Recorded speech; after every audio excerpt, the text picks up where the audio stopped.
All right, to convert decimals to fractions, first thing you need to know is place value. And hopefully you all know that, but if you don't, here's a quick review that you can write down in your notebook. The first place after the decimal tells you how many tenths you have. The second place after the decimal tells you how many hundredths you have. And the third place after the decimal tells you how many thousandths you have. Knowing that, changing decimals to fractions is my favorite. Super simple. So what you do is you look at what place the last number after the decimal is in. Okay? So 3 is in the tenths place. So 3 tenths just means 3 out of 10. Then you can always check to see if you can simplify this by dividing both things by something, but in this case you can't. All right, so 3 tenths is a fraction in simplest form. There we go. We just got our decimal to be an equivalent fraction. All right, next number. Again, I go out to the farthest place after the decimal, that's not 0, and I find that I'm in the hundredths place. So I have 3 hundredths, or 3 out of 100. Again, that is already in simplest form. This last one, go out to my farthest place from the decimal, after the decimal, I'm in the thousandths place. So I have 3 thousandths, or 3 out of 1,000.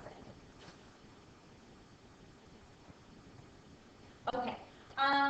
If I have a negative, it doesn't change it much, all right? So this time, instead of having 3 tenths, I just have negative 3 tenths. When you have a fraction, your negative can go right out in front of the fraction bar.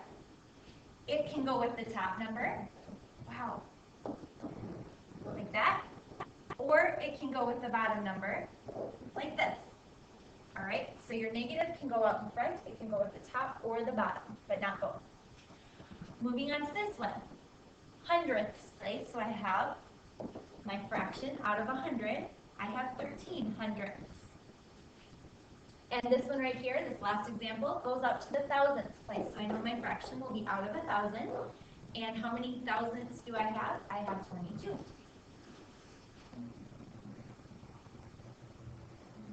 My pen is really not, my board is not calibrated right now.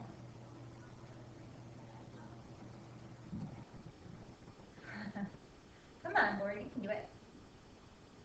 There we go. All right, so if we have a negative number or we have a whole part to our number, it's not just a decimal, then that's our whole number in a fraction. So right here I have -1, and then my decimal part I would write as a fraction. So I would have -1 and 3 in the tenths place, so 3 tenths. Here I have 20 as my whole number. It's going to be a mixed number. And after the decimal, we go up to the hundredths place. So I have 13 hundredths.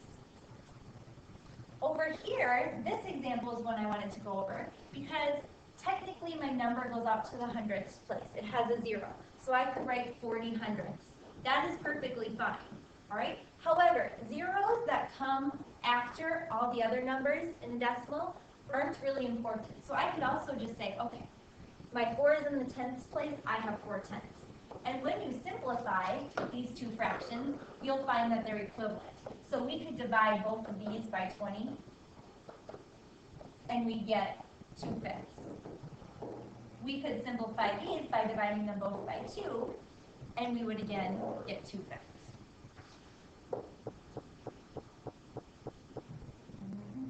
See if I can get this to go again. There we go. Oh, now I got to do it again. Awesome.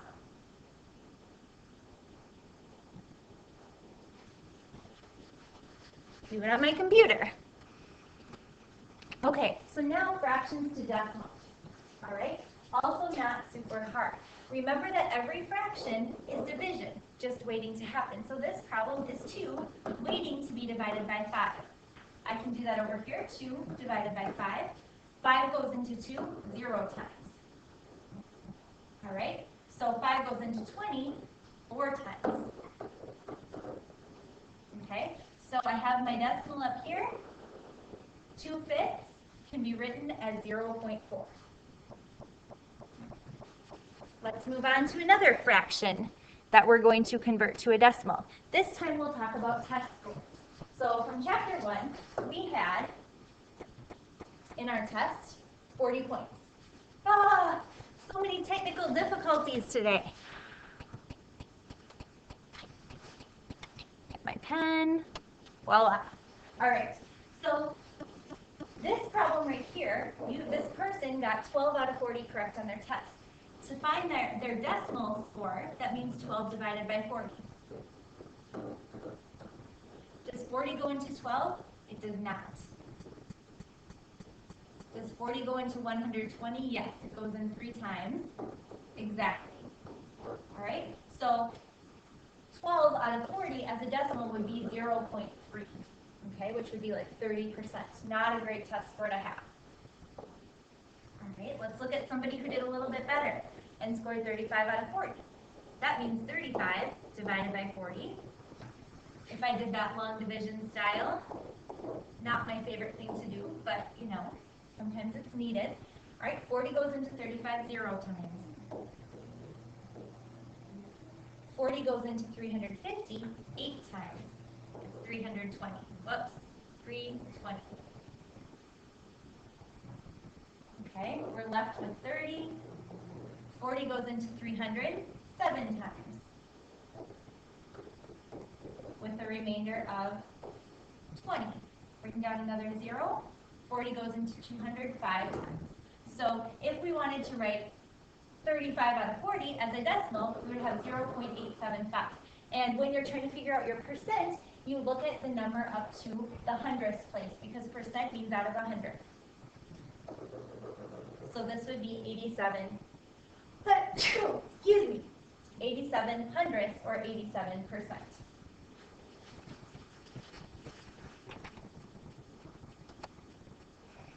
Okay, these fractions to write as decimals, not too complicated. This one means 3 divided by 8. So you could do that to figure out what decimal is equal to 3/8. Down here we have 4/3, 4 divided by 3. So in this case I would do 4 divided by 3. And here I'm going to get a decimal that's bigger than 1, because 3 goes into 4 one time. Bring down a 0. 3 goes into 10 3 times, which is 9. We're going to get a 1. Bring down another 0. It's going to be 3 again. It's going to end up being 1.3 repeat, because you'll get 3 every single time. All right. Then, last examples on converting fractions to decimals are when we have a whole number thrown in. So when you have a whole number, all right, you know that that number is going to go in front of your decimal. So your answer will be negative 3 point something. Down here, your answer will be 12 point something. To find the something, you just do the division. 1 divided by 2 will give me 0.5. So negative 3.5 is equal to negative 3.5. There's your decimal form of that fraction. 12 and 5/11 is going to be equal to 12, and then the division is what we'll write as the decimal. 5 divided by 11, whatever that is, goes right here.